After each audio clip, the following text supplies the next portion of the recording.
প্রিয় গাইস, আসসালামু আলাইকুম। সবাই কেমন আছেন? আমি আসলাম পটুয়াখালী জেলা, মির্জাগঞ্জ থানা, সুবিদখালী লঞ্চঘাট।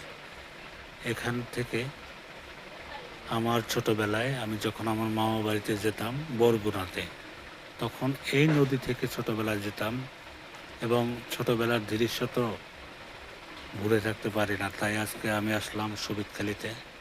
এখানে এমন একটা লোকের মাজার, মরহুম হযরত মুহাম্মদ এয়ারউদ্দিন খলিফা সাহেবের মাজার।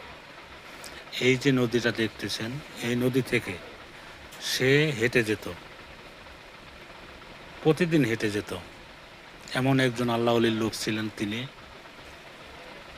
যা আমার মার কাছে শুনেছি, আমার মা আবার আমার নানির কাছে শুনেছে। তাই এই দৃশ্যটা আপনাদের দেখাতেছি আমার ক্যামেরায় টেনে।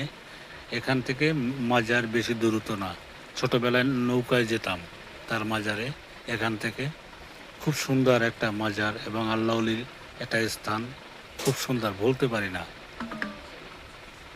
প্রিয় বন্ধুরা আমার, সবাই আমার জন্য দোয়া করবেন এবং আমার জন্য আশীর্বাদ করবেন, যেন জীবনে কিছু করতে পারি, আপনাদের ভালোবাসা দিতে পারি। এটাই আমি আপনাদের কাছ থেকে চাচ্ছি। আপনাদের কাছে আমার শুভ কামনা রইল। ভালো থাকবেন, সুস্থ থাকবেন।